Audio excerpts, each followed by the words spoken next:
तो देखते हैं पहला प्रश्न।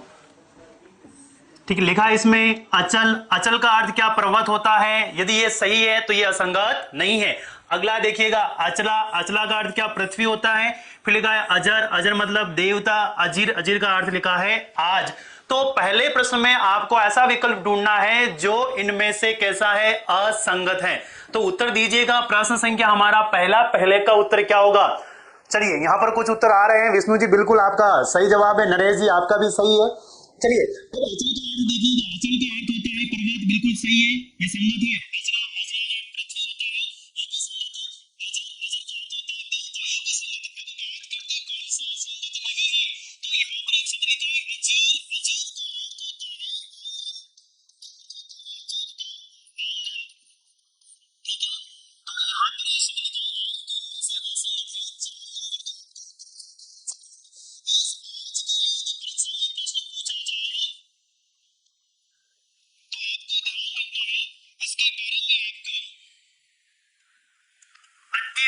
क्या हो जाएगा?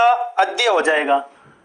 आज माने अद्य और आद्य माने, और इसी के साथ में एक और पूछा जाएगा आद्य। आद्य का अर्थ होता है पहला। क्या अर्थ होता है?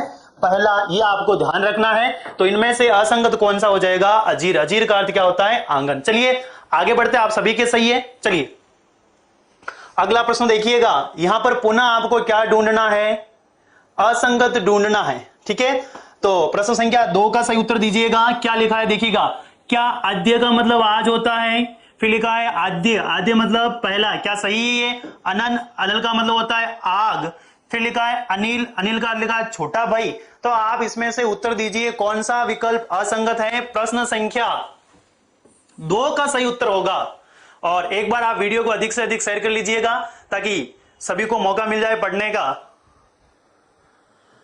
चलिए बात करते हैं। अद्य मतलब आज, बिल्कुल सही है। और आद्य का अर्थ क्या होता है? पहला। ये भी बिल्कुल सही है। अनल मतलब आग होता है। और अनिल मतलब छोटा भाई नहीं होगा। अनिल का अर्थ क्या होता है?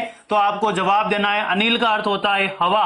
तो इन चारों विकल्पों में से कौन सा विकल्प असंगत है? तो आपका उत्तर सही क्या हो जाएगा? विकल्प नंबर 4 हो जाएगा। क्या हो जाएगा? विकल्प नंबर 4। आप सभी के उत्तर सही हैं। चलिए अगले प्रश्न की ओर बढ़ते हैं। बहुत अच्छे प्रश्न हैं, ऐसे ही परीक्षा में आए हैं और ऐसे ही पूछे जाते हैं। चलिए अगला प्रश्न देखिएगा। यहां पर आपको युग्म शब्द पूछा गया है। उसमें क्या पूछ रहा है देखिएगा। आपको यहां से उत्तर देना है अंबुज और अंबुद शब्द युग्म का अर्थ भेद है। अर्थात अंबुज व अंबुद शब्द का युग्म शब्द का सही अर्थ क्या है, वह आपको क्या करना है? उत्तर देना है। तो यहां पर विकल्प लिखे हैं देखिएगा। क्या अंबुज का अर्थ कमल होता है? अंबुज का अर्थ सागर होता है? तो पहला विकल्प सही हो जाएगा। यदि नहीं है तो आगे बढ़िए। अंबुज का अर्थ माता होता है या बादल? कमल या बादल, भ्रमर या वारिद, कौन सा विकल्प सही है? प्रश्न संख्या 3 का सही उत्तर होगा। जल्दी से उत्तर दीजिएगा। प्रश्न संख्या 3 का सही उत्तर होगा। चलिए बहुत बढ़िया बात, आप सभी के उत्तर सही हैं। तो आपको मैं बता देता हूं अंबु का अर्थ क्या होता है? जल होता है। क्या अर्थ होता है? जल होता है। फिर इसके अंदर एक प्रत्यय जुड़ रहा है। कौन सा? ज प्रत्यय जुड़ रहा है। ज का अर्थ होता है जन्म। क्या अर्थ होता है? ज का अर्थ क्या होता है? जन्म। अर्थात जल में जन्म लेने वाला क्या कहलाएगा? कमल कहलाएगा। तो अंबुज का अर्थ क्या हो जाएगा? कमल हो जाएगा। क्या हो जाएगा मित्रों? कमल। उसके बाद यहां पर लिखा है अंबुद। वही बात है, अंबुद में भी क्या है?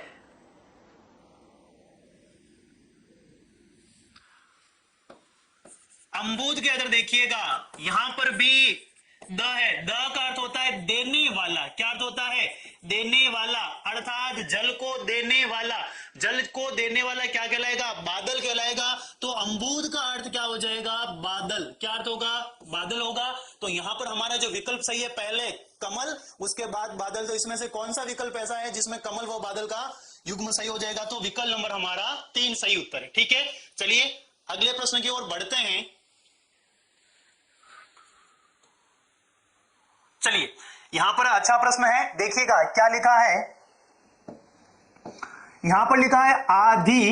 एक लिखा है आदि शब्द युग्म का सही अर्थ है। प्रश्न संख्या 4 बहुत अच्छा प्रश्न है, उत्तर दीजिएगा। क्या आदि का अर्थ प्रारंभ होता है या आदि का मतलब अंत होता है, आदि मतलब पूर्व या पश्चात, या विकल्प नंबर 3 देखिएगा शारीरिक कष्ट या मानसिक कष्ट, या मानसिक कष्ट, या भाग, या 2 टुकड़े। प्रश्न संख्या 4 का सही उत्तर होगा। अच्छे से पढ़ के उत्तर देना है। चलिए जल्दी से उत्तर दीजिएगा। तो यहां पर इधर देखिएगा, आदि का अर्थ होता है, आदि का जो अर्थ होता है वह अर्थ होता है मानसिक कष्ट। क्या अर्थ होता है आदि का? मानसिक कष्ट होता है। और फिर बात करेंगे, फिर यहां पर ध्यान दीजिएगा, शब्द लिखा है आदि, मतलब इसका अर्थ क्या हो जाएगा? भाग या 2 टुकड़े। क्या करना? भाग या 2 टुकड़े। तो हमारा विकल्प नंबर 4 सही होगा। यदि यहां पर इस प्रकार से आ जाता व्याधि, क्या आ जाता? व्याधि, तो हम इसका उत्तर कर लेते शारीरिक कष्ट। व्याधि का अर्थ क्या होगा? शारीरिक कष्ट होगा। क्या उत्तर हो जाएगा? व्याधि का शारीरिक कष्ट उत्तर होगा। ठीक है, तो आपको यहां से ऐसे प्रश्नों को ध्यान रखना है। यहां पर यदि आपका शब्दकोश मजबूत है तो आप युग्म शब्द का कोई भी परीक्षा में प्रश्न आएगा तो उसे आप हल कर सकते हैं। चलिए, आप सभी के उत्तर सही है, आगे बढ़ते हैं। अगले प्रश्न को देखिएगा। चलिए, अगला प्रश्न क्या कह रहा है? यहां पर आपके सामने लिखा है अंश और अंश शब्द का युग्म अर्थ है। इन दोनों का अर्थ बताइएगा। प्रश्न संख्या 5 का सही उत्तर होगा। चलिए, पहला विकल्प क्या लिखा है? हिस्सा या कुल, कंधा या हिस्सा, किनारा या भाग, परिवार या भाग। कौन सा विकल्प सही हो जाएगा? चलिए उत्तर दीजिएगा। तो अब आप यहां पर चर्चा करेंगे। जो पहला लिखा है अंश, आपने सुना होगा अंश का अर्थ होता है हिस्सा। क्या अर्थ होता है? हिस्सा। तो अंश का अर्थ तो हो जाएगा हिस्सा। और फिर बात करेंगे, एक कॉमर्स का शब्द है जो अंग्रेजी में कहा जाता है उसको शेयर बांटना। क्या कहा जाता है? शेयर बांटना। मतलब ये हो जाएगा अंश। यहां पर थोड़ा सा गड़बड़ हो गया मामला।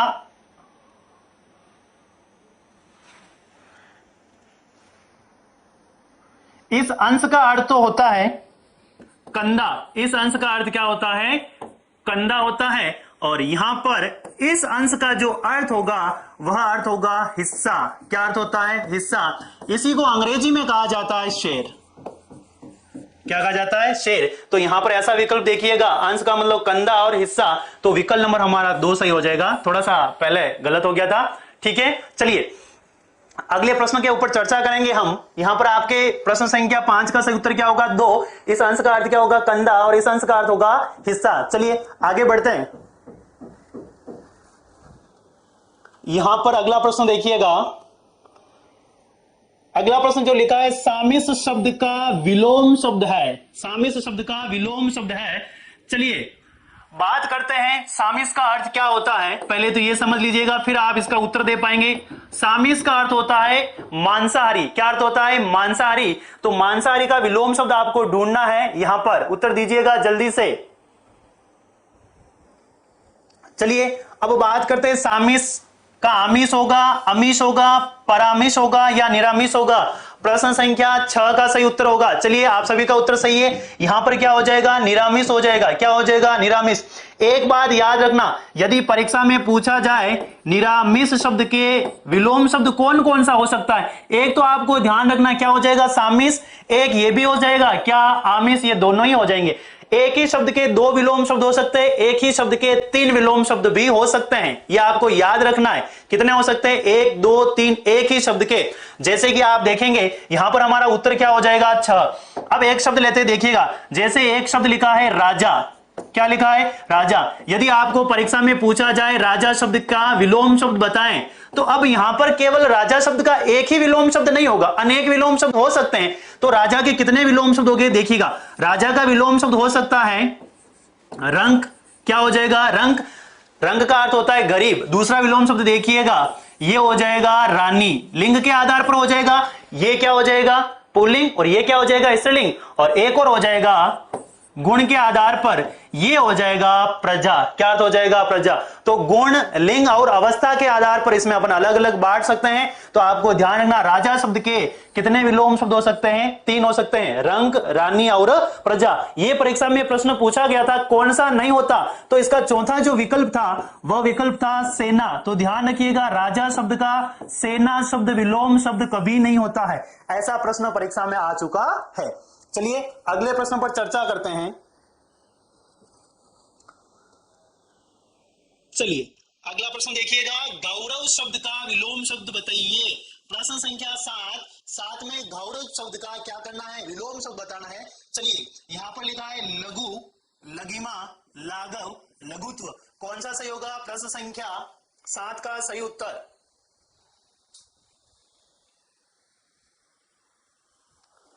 एग्जाम के अंदर कभी भी एक ही शब्द के 3 विलोम शब्द नहीं पूछे जाएंगे, केवल एक ही आएगा परीक्षा के अंदर।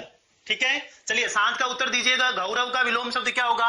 चलिए अब यहां पर बात करते हैं इस गौरव शब्द में मूल शब्द क्या है। देखिएगा, फिर हम चलेंगे, मूल शब्द होता है गुरु, और गुरु के अंदर हमने एक प्रत्यय जोड़ा, कौन सा? अ। तो यहां पर प्रारंभिक स्वर में उ है और सामने हमारा जादू प्रत्यय अर्थात वृद्धिकरण वाला प्रत्यय जुड़ रहा है। तो अ का हम क्या करेंगे?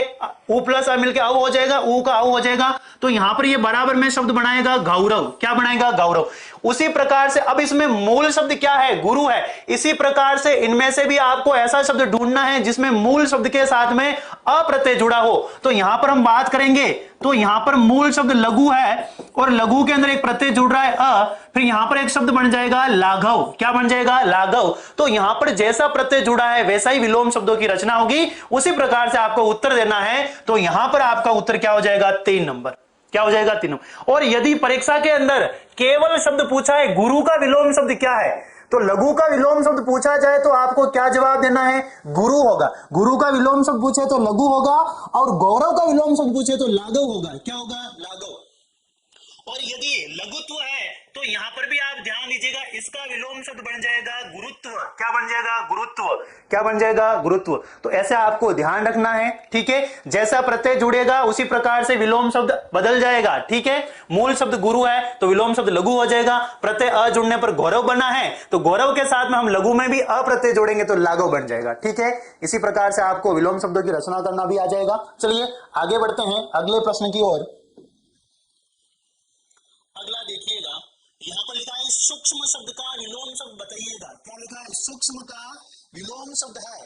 सूक्ष्म का विलोम शब्द बताइएगा क्या होगा? ठीक है, सूक्ष्म का विलोम शब्द हो जाएगा स्थूल। स्थूल का अर्थ होता है बड़ा। क्या अर्थ होता है? बड़ा। तो प्रश्न संख्या 8 का सही उत्तर हो जाएगा पहला हो जाएगा। क्या हो जाएगा? पहला। ठीक है, चलिए अगले प्रश्न पर बढ़ते हैं। आप सभी के उत्तर सही आ रहे हैं। चलिए अब देखिएगा, बहुत अच्छा प्रश्न आया है। यहां पर आपने अभी प्रश्न पूछा था उसी प्रकार का प्रश्न है। क्या लिखा है? रंक का विलोम शब्द है। क्या लिखा है? रंक का विलोम शब्द है। अब देखिएगा, धनवान होगा, राजा होगा, शासक होगा या पूंजीपति होगा। तो यहां पर आपको एक सटीक उत्तर देना है जो क्या है? सबसे ज्यादा निकट है। तो यहां पर राजा का विलोम शब्द अभी अभी मैंने बताया था, राजा के 3 विलोम शब्द बताए हैं। उनमें से हमें एक तो रंक मिला था, एक क्या मिला था? रानी मिला था, एक हमें क्या मिला था? प्रजा मिला था। अब इनमें से देख लीजिएगा कौन सा आ रहा है। तो रंक का विलोम शब्द क्या हो जाएगा? राजा। क्या हो जाएगा? राजा हो जाएगा। तो प्रश्न संख्या का उत्तर 9 का क्या सही हो जाएगा? 2 नंबर। आप सभी के सही है, बहुत बढ़िया। चलिए अगले प्रश्न की ओर बढ़ेंगे। चलिए अब यहां पर लिखा है, देखिएगा, मूक शब्द का विलोम शब्द है। मूक शब्द का विलोम शब्द है। सबसे पहले तो आपको यह अर्थ पता होना चाहिए, मूक का अर्थ क्या होता है। मूक उसे कहते हैं जो बोल नहीं सकता, अर्थात गूंगे को कहा जाता है। तो आपको यहां पर उत्तर देना है कि मूक शब्द का विलोम शब्द क्या होगा। ठीक है, जो बोल नहीं सकता है उसे कहते हैं मूक। तो यहां पर लिखा है वाचाल। वाचाल का अर्थ होता है वाक्पटु। क्या होता है? वाक्पटु, जो बोलने में क्या हो? अधिक निपुण हो। तो यहां पर सही उत्तर क्या हो जाएगा? वाचाल। क्या हो जाएगा? वाचाल। बहुत बार ये परीक्षा में पूछा गया है तो आपको इस पे भी ध्यान रखना है। बिल्कुल सही जवाब है। चलिए आगे बढ़ते हैं हम। अगला देखिएगा, अब यदि आपको पर्यायवाची आते हैं अच्छे से तो ही आप इसका उत्तर दे सकते हैं, अन्यथा आप उत्तर नहीं दे पाएंगे। चलिए बात करते हैं प्रश्न संख्या 11। 11 में क्या लिखा है, आपको ऐसा विकल्प ढूंढना है जो असंगत है। क्या है, असंगत है। विकल्प देखिएगा, पहला नेत्र लिखा है। क्या लिखा है, नेत्र। नेत्र के अंदर लिखा है नयन, चक्षु, लोचन, दृग। क्या ये सभी के सभी सही है? तो अगला विकल्प देखिएगा, यहां पर लिखा है बाल का, केश, कुंतल, चिकुर, अलक, रोम। क्या ये सही है? तो आगे बढ़िएगा, अगला प्रश्न देखिएगा, विकल्प नंबर 3 आग का लिखा है अनल, पावक, दहन, कृषाणु। फिर देखिएगा अगला लिखा है पति के पर्यायवाची क्या होते, देखिएगा कांत, ईश, स्वामी, भरतार, वल्लभ। ये यहां पर त्राणेश नहीं है, इसको ध्यान दीजिएगा, ये प्राणेश है। यहां पर अशुद्धि हो गई है, इसका ध्यान दीजिएगा, ये प्राणेश है। ठीक है, फिर लिखा है नाथ, फिर लिखा है सोम। तो कौन सा विकल्प इसमें से असंगत है? यहां पर आपके विकल्प अलग अलग आ रहे हैं, उत्तर अलग अलग आ रहे हैं, जल्दी से उत्तर दीजिएगा। चलिए, यहां पर कुछ के सही है, कुछ के गलत है। अब ध्यान दीजिएगा, मैं आपको बता देता हूं, नेत्र के विलोम शब्द क्या होंगे, नयन, चक्षु, लोचन, दृग। और भी है नेत्र के अक्षी, दीदा, बहुत सारे हैं। तो पहला विकल्प तो क्या है, संगत है, ये गलत नहीं है। अगला देखते हैं बाल का, केश, कुंतल, चिकुर, अलक, रोम, शिरोरूह। ये भी सही है, ये भी सही है। अगला देखिएगा आग का, अनल, पावक, दहन, कृषाणु, वहिनी, वैश्वानर। बहुत सारे होते हैं, मैं आपको भी बता दूंगा, ये भी सही है। अब बात करते हैं अंतिम विकल्प की। इसके अंदर एक ऐसा पर्यायवाची है जो किसी और का है। देखिएगा पति का पर्यायवाची क्या है, पति को कांत भी कहा जाता है। पति ईस मतलब स्वामी के समान होता है, भरतार भी होता है, वल्लभ होता है, प्राणेश होता है। ये त्राणेश की जगह क्या समझना है, प्राणेश, नाथ भी होते हैं। परंतु एक शब्द यहां पर लिखा है सोम।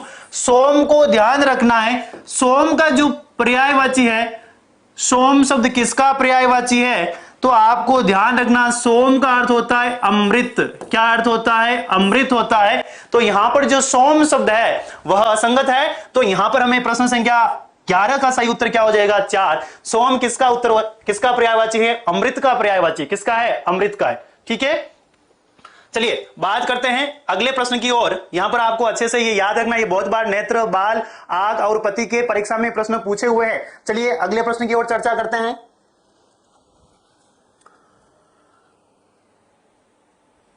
चलिए यहां पर लिखा है बिजली का कौन सा पर्यायवाची शब्द नहीं है। अब आपको इसमें से एक ढूंढना है जो बिजली का पर्यायवाची नहीं है। तो विकल्प देखिएगा, पहला लिखा है तड़ित, फिर लिखा है दामिनी, अंबुद, फिर लिखा है चंचला। तो कौन सा विकल्प सही होगा, उत्तर दीजिएगा जल्दी से। प्रश्न संख्या 12। तड़ित भी होता है, दामिनी भी होता है, चंचला भी होता है, अंबुद नहीं होता। अभी अभी मैं बताया था, अंबु का अर्थ जल होता है और द इसमें जुड़ा हुआ है, द का अर्थ होता है देने वाला। क्या अर्थ होता है, देने वाला। तो यहां पर हम बात करेंगे अंबुद जो शब्द है उसका अर्थ तो क्या होता है, बादल। क्या अर्थ होगा, बादल होगा। तो यहां पर हमारा विकल्प नंबर 3 सही हो जाएगा। प्रश्न संख्या 12 का क्या सही हो जाएगा, 3 सही होगा। क्या सही होगा, 3 सही होगा। चलिए एक बात और याद रखना, शब्दकोश आपका उपसर्ग, प्रत्यय, संधि, समास इन्हीं से तैयार होता है, वहीं से आप सीखते आते हो। फिर आगे जाके आपको यही टॉपिक आपके परीक्षा में पूछे जाते हैं, तो आपको संधि आती है तो वहां से आपका शब्दकोश तैयार होता जाता है। इसी प्रकार के अब आगे बढ़ेंगे हम। देखिएगा अगला, चलिए यहां पर प्रश्न संख्या 13 में देखिएगा कमल का कौन सा शब्द पर्यायवाची नहीं है। अब आपको कमल के पर्यायवाची क्या करना है, इनमें से ऐसा ढूंढना है जो कमल का पर्यायवाची नहीं है। ठीक है, चलिए लिखा है मनोज, जलज, पंकज, नीरज। तो प्रश्न संख्या 13 का सही उत्तर होगा, बिल्कुल सही जवाब है। कमल का कौन सा पर्यायवाची नहीं है, चलिए उत्तर आ रहा है। तो यहां पर बात करेंगे, मनोज शब्द की बात करेंगे तो यह बनता है विसर्ग संधि के नियम से मनः धन ज। ज का अर्थ होता है जन्म लेने वाला, मन में, मन का अर्थ क्या होता है, मन में जन्म लेने वाला। अर्थात यहां पर ये जो मनोज शब्द है यह कामदेव के लिए है। ठीक है, तो यहां पर हमारा विकल्प सही हो जाएगा पहला, जल प्लस ज, जल में जन्म लेने वाला कौन होगा, कमल। पंक का अर्थ होता है कीचड़, कीचड़ में जन्म लेने वाला कमल होगा। नीरज, नीर का अर्थ होता है जल, जल में जन्म लेने वाला भी नीरज कहलाता है। तो यहां पर प्रश्न संख्या 13 का सही उत्तर क्या होगा, पहला। चलिए आगे की ओर बढ़ते हैं।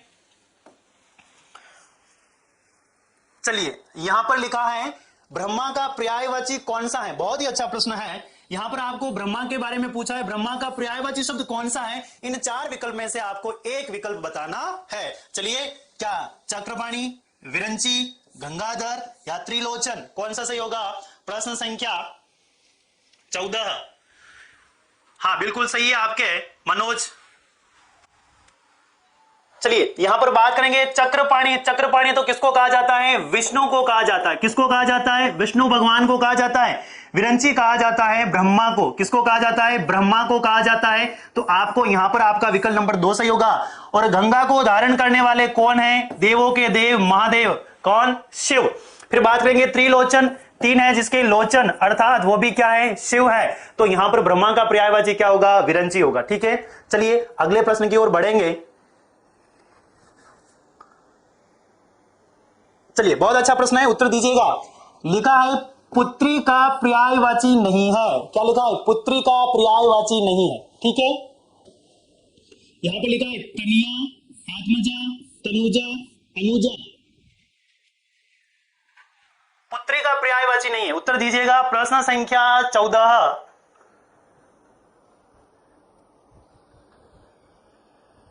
उत्तर दीजिएगा जल्दी से। बहुत बढ़िया, कुछ के उत्तर आ रहे। विकल्प नंबर 4 बिल्कुल सही जवाब है। चलिए, बहुत बढ़िया। अब बात करते, यहां पर देखिएगा अनु।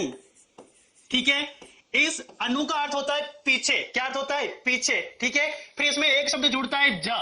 वह शब्द क्या बन जाता है? अनुज। क्या बनेगा? अनुज। अनुज का अर्थ होता है छोटा भाई। अनुज का क्या अर्थ होगा? छोटा भाई हो जाएगा। अब यहां पर लिखा है अनुजा, मतलब इसमें आ प्रत्यय जुड़ा है। इसका मतलब पुल्लिंग से स्त्रीलिंग रूप की रचना हो गई। तो अब जो शब्द है हमारे पास अनुजा, अनुजा का अर्थ हो जाएगा छोटी बहन। क्या अर्थ होगा? छोटी बहन। ठीक है, तो विकल्प नंबर हमारा 4 सही होगा कि इनमें से पुत्री का कौन सा पर्यायवाची नहीं है। ठीक है, हाँ बिल्कुल सही जवाब है भरत जी आपका, अनुजा हो जाएगा। ठीक है, छोटी बहन को कहा जाता है। चलिए अगले प्रश्न की ओर बढ़ते हैं। चलिए अगला प्रश्न देखिएगा। युयुत्सु का अर्थ है क्या पूछा गया है? युयुत्सु का अर्थ है, चलिए उत्तर देखिएगा, युद्ध में अमर होने वाला, या युद्ध की इच्छा, या दूसरों को रुलाने वाला। क्या लिखा है? दूसरों को रुलाने वाला। ठीक है, दूसरों को रुलाने वाला या युद्ध की इच्छा रखने वाला। उत्तर दीजिएगा। युयुत्सु का अर्थ क्या होता है? युद्ध में इच्छा रखने वाला या युद्ध की इच्छा। यहां पर आपको दो विकल्प में कंफ्यूज करेगा। उत्तर दीजिएगा जल्दी से। चलिए बात करते हैं क्या है।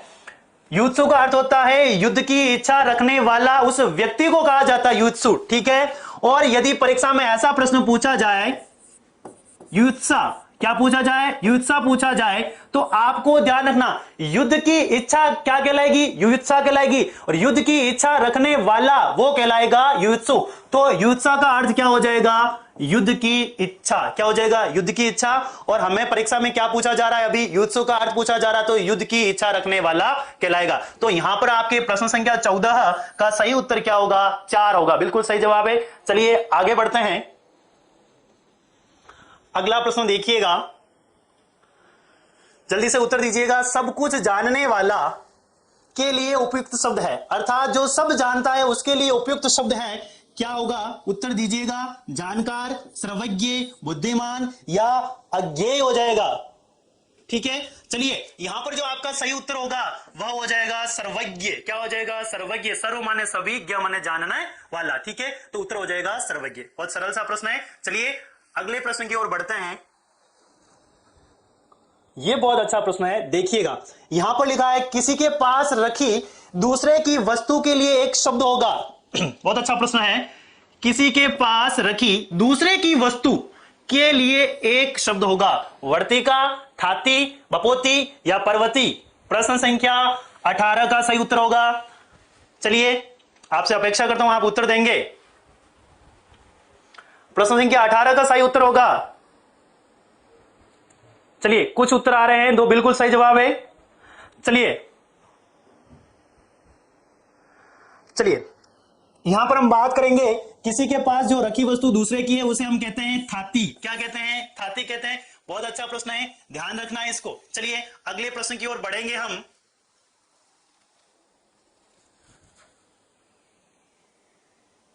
चलिए अगला प्रश्न लिखा है, जो व्याकरण जानता है, क्या लिखा है, जो व्याकरण जानता है अर्थात व्याकरण का ज्ञान रखता है उसे क्या कहते हैं? सुनिएगा, आचार्य कहते हैं, व्याकरणीय कहते हैं, या व्याकरण कहते हैं, या वैज्ञानिक कहा जाता है।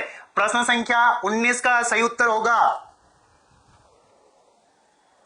चलिए उत्तर दीजिएगा। तो ध्यान दीजिएगा, जो हम पढ़ रहे हैं, जो अभी हम पढ़ रहे हैं वो तो हमारे लिए क्या है? व्याकरण है। क्या है? व्याकरण है। और इसी शब्द के अंदर एक प्रत्यय जुड़ता है, क्या? अप्रत्यय।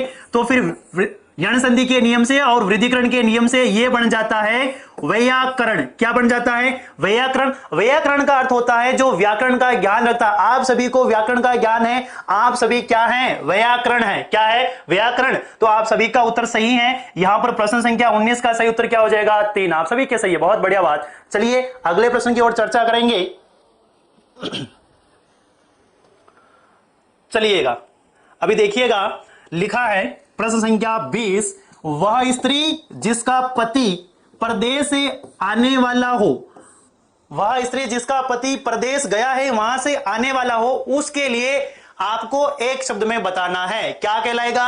आगत पति का कहलाएगा, प्रेषित पति का कहलाएगा, निरर्थक कहलाएगा, या प्रवृत्स्य पति का कहलाएगा? ठीक है, उत्तर दीजिएगा। हाँ, कुछ विद्यार्थी बोल रहे सर जी नाम लेते रहिएगा, मैं आपको बता देता हूं, इतने जल्दी कमेंट चल रहे कि नाम पढ़ना मुश्किल है। ठीक है, आप सभी के उत्तर सही हैं। चलिए अब बात करते हैं, यहां पर क्या है? आने वाला है। क्या करने वाला? आने वाला है। तो इसके लिए हमारे लिए एक शब्द होगा आगत पति का। क्या अर्थ हो जाएगा? आगत पति का। ठीक है, यहां पर